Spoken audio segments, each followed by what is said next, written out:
Hello বন্ধুরা, কেমন হবে যদি একটি সহজ সরল বোকা ছেলেকে সবাই মিলে শুধু মারার জন্য ব্যবহার করে আর একদিন সেই হয়ে ওঠে পৃথিবীর সবচেয়ে খতরনাক কুমফু মাস্টার। হ্যাঁ, আজকের ভিডিওতে আমরা জ্যাকি চ্যানের এমনই এক কালজয়ী মুভির গল্প নিয়ে হাজির হয়েছি যেখানে লাথি ঝাঁটা খাওয়া এক চাকর ছেলে পুরো মার্শাল আর্টস দুনিয়াকে কাঁপিয়ে দিয়েছিল। তাই দেরি না করে চলুন সোজা গল্পে চলে যাই। আর আপনি যদি এই চ্যানেলে নতুন হয়ে থাকেন তবে এখনই সাবস্ক্রাইব করে বেল আইকনটি বাজিয়ে দিন, যাতে আমাদের কোনো ধামাকা ভিডিও আপনার মিস না হয়। গল্পের শুরুতেই আমরা জ্যাকি নামের এক অনাথ ছেলেকে দেখতে পাই, যার দুনিয়ায় আপন বলতে কেউ নেই। ছোটবেলা থেকেই সে একটি নামী কুমফু স্কুলে বড় হয়েছে। মার্শাল আর্ট শেখার তার প্রবল ইচ্ছে থাকলেও সেই স্কুলের অহংকারী আর বদমাশ মাস্টাররা তাকে কোনোদিন কুমফু শেখায়নি। উল্টো তাকে দিয়ে ঘরের মেজে মোছা, জামা কাপড় কাচা আর রান্নাবান্নার মতো সব নোংরা ও খাটুনির কাজ করাতো।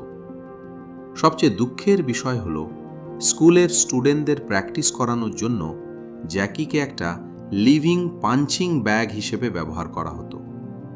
সিনিয়র স্টুডেন্টরা নিজেদের শক্তি পরীক্ষা করার জন্য যখন তখন জ্যাকিকে মারধর করত। জ্যাকি একটু ভুল করলেই তার কপালে জুটত লাথি, চর আর চরম অপমান। স্কুলের হেডমাস্টারও তাকে শুধু একজন চাকর ছাড়া আর কিছুই ভাবত না। কিন্তু জ্যাকি ছিল ভীষণ মন ভালো, সরল আর একটু বোকা টাইপের ছেলে। তাই সে মনে কষ্ট নিয়েও মুখ বুজে সব অত্যাচার সহ্যাচার সহ্য করে নিত। তার মনে তাও একটা আশা ছিল, হয়তো একদিন সেও বড় ফাইটার হতে পারবে। এরই মধ্যে গল্পে এক বিশাল টুইস্ট আসে এবং এন্ট্রি নেয় এক রহস্যময় বৃদ্ধ, যার নাম ছিল মাস্টার লি।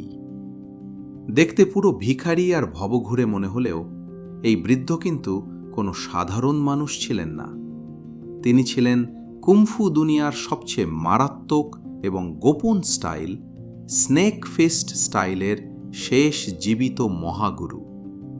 অন্যদিকে মার্শাল আর্টস দুনিয়ার আরেক ক্রূর দল ইগল ক্লো স্টাইলের এক অহংকারী মাস্টার কসম খেয়েছিল যে সে দুনিয়া থেকে এই স্নেক স্টাইলের নাম নিশানা চিরকালের জন্য মিটিয়ে দেবে এবং মাস্টার লিকে খুঁজে বের করে হত্যা করবে। তাই মাস্টার লি নিজের পরিচয় লুকিয়ে ঘুরে বেড়াতেন। একদিন কিছু স্থানীয় গুন্ডা যখন এই বৃদ্ধকে একা পেয়ে অত্যাচার করতে যায় এবং তার খাবার কেড়ে নিতে চায়, তখন জ্যাকি নিজের জীবন বাজি রেখে বৃদ্ধকে বাঁচাতে এগিয়ে আসে। যদিও জ্যাকি নিজে এক ফোঁটাও কুমফু জানত না এবং গুন্ডাদের হাতে নিজেই মার খাচ্ছিল, তাও তার এই সততা আর পরোপকারী মন দেখে বৃদ্ধের মন গলে যায়। এরপর বৃদ্ধ যা করলেন তা দেখে জ্যাকি কেন, থিয়েটারের দর্শকরাও চমকে গিয়েছিল। বৃদ্ধ চুটকিতে চোখের পলকে বাতাসে ভেসে সব গুন্ডাদের হাড়গোড় ভেঙে দেন, তাদের লাঠি আর তলোয়ার খড়কুটোর মতো উড়িয়ে দেন।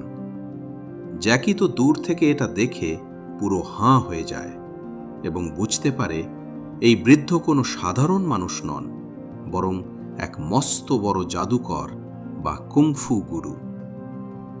জ্যাকির সরলতা এবং তার ভেতরের আগ্রহ দেখে বৃদ্ধ মাস্টার লি তাকে গোপনে কুমফু শেখাতে রাজি হন।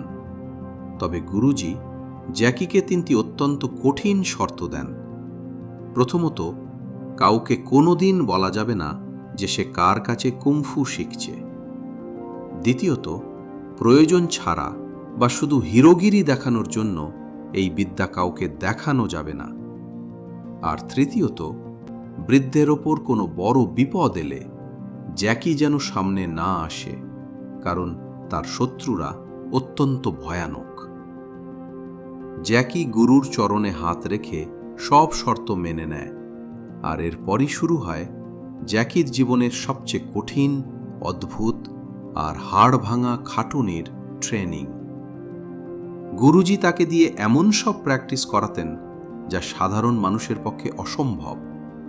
কখনো জলভর্তি বাটি না ফেলে ঘন্টার পর ঘন্টা দাঁড়িয়ে থাকা, কখনো চোখের পলকে টেবিল থেকে দিন চুরি করা, আবার কখনো হাত দিয়ে বিষাক্ত সাপের গতিবিধি নিয়ন্ত্রণ করা।